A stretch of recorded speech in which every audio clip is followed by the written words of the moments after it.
पुसद येथे जागतिक पर्यावरण दिन साजरा. सायकल व ई बाईक प्रभात फेरीचे आयोजन करण्यात आले होते. बातमी येते पुसद येथून. पुसद येथे विविध सामाजिक संघटनेच्या वतीने जागतिक पर्यावरण दिन मोठ्या उत्साहात साजरा करण्यात आला. या प्रसंगी पुसद शहरामध्ये जनतेमध्ये पर्यावरणाच्या संदर्भात जनजागृती व्हावी. सध्या पर्यावरण संतुलन हे बिघडत आहे, त्यावर उपाययोजना करण्याकरिता सायकल व ई बाईकच्या प्रभात फेरीचे आयोजन करण्यात आले होते. सुरुवातीला सकाळी 6:30 वाजता माननीय उपविभागीय अधिकारी पुसद आशिषजी बिजवल यांचे स्वागत, माणुसकीचे भिंतचे अध्यक्ष गजानन जाधव, पंकज पाल महाराज, मिशन ग्रीनचे रमेश डंबोळे, वसुंधरा बहुउद्देशीयचे अमोल गंगात्रे, ज्ञानदीप अकॅडमीचे कौस्तुभ धुमाळे, नाम फाउंडेशनचे स्वप्नील देशमुख, रटर असोसिएशनचे डॉक्टर अग्रवाल, वंदे मातरम ग्रुपचे श्री अजय क्षीरसागर, शांतिकुमार इंगोले उपस्थित होते. निसर्गप्रेमींच्या हस्ते उपविभागीय अधिकारी आशिषजी बिजवल यांचा एक वृक्ष देऊन सत्कार करण्यात आला. या प्रसंगी एसडीओ आशिष बिजवल यांनी सरकारमार्फत चालवण्यात येणाऱ्या विविध पर्यावरणावर आधारित सरकारी योजनांची माहिती दिली व पाणी साठवण्याच्या बाबतीत पुसद तालुका अत्यंत मागे असल्याबद्दल खंत व्यक्त केली. यानंतर प्रभात फेरीला सुरुवात झाली. ही प्रभात फेरीची सुरुवात गीताई केंद्रे येथून होऊन छत्रपती शिवाजी महाराज चौक, नेताजी सुभाषचंद्र चौक, कापड लाईन, महात्मा गांधी चौक, डॉक्टर बाबासाहेब आंबेडकर चौक मार्गे स्वर्गीय वसंतराव नाईक येथे मार्गस्थ झाले.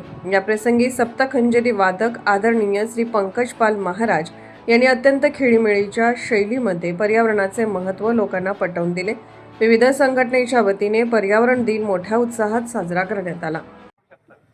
आणि आज आपण पर्यावरणाचा जो ऱ्हास बघतोय तो माणसाच्या जीवनाला घातक ठरतो. एवढंच नाही तर दैनंदिन जीवनामध्ये होणारे आजार, बीपी, शुगर, थायरॉइड हे सगळे लाईफस्टाईल डिजीज झालेले आहेत. म्हणजे दिनचर्येमुळे होणारे आजार झालेले आहेत आणि ही दिनचर्या पर्यावरणाच्या संतुलनामुळे बिघडत चाललेली आहे. पर्यावरणाचं जर संतुलन असेल, जर आपण निसर्गाच्या सोबत राहिलो तर योग असो, आरोग्य असो, ह्या सगळ्या गोष्टी आपल्या चांगल्या राहू शकतात. आणि म्हणूनच योगाचाही एक मंत्र आहे, करे योग रहे निरोग.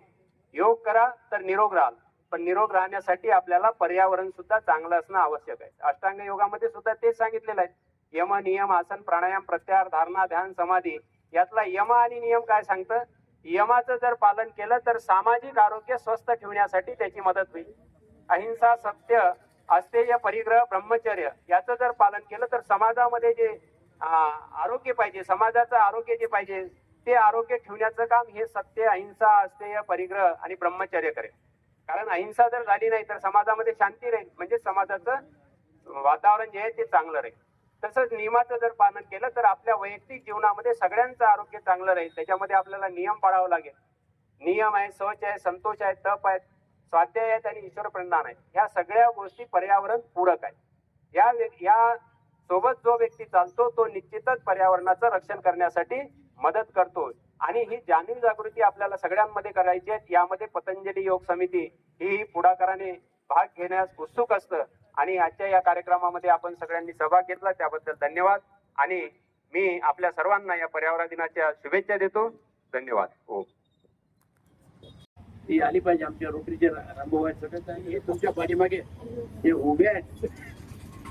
ज्ञानेश्वरांनी त्या काळात भिंत चालवली, हे सगळ्यांना म्हणजे हे काही त्या काळात घडलं. पण आज खरं माणुसकीची भिंत ही पुसदची माणुसकी चालवत आहे, हे सर्वात महत्वाचं काम आहे. त्यामुळे या माणुसकीच्या भिंतीनं माणसाला हालमळत हालत नाही, पण आज ती चालवून राहिली सेवेच्या माध्यमातून. त्यामुळे इतकं चांगलं या माणुसकीच्या भिंतीचं आपलं सेवा कार्य आहे, मिशन ग्रीनचं सेवा कार्य आहे. या सगळ्या लोकांनी जर आपण एकत्र आलो, एखादा चांगला आणखी विचार केला. आमचा थिएटर आहे सुमित नर्सरी, सुमित आमचा खरोखर एक स्वतःचा व्यवसाय आहे, पण त्याच्यासोबत इतर लोकांना देखील झाडं देण्याचं, चांगलं झाडं देण्याचं काम करतो. आमचा काय शांती सागर, अहो हिरे, तो हिरे, इतके सगळे चांगले माणसं, त्याचा विचार केला. पण ते काय होते, जिथला हिरा आहे ते त्या कोळशामध्ये असलं ते किंमत राहते, बाहेर आले.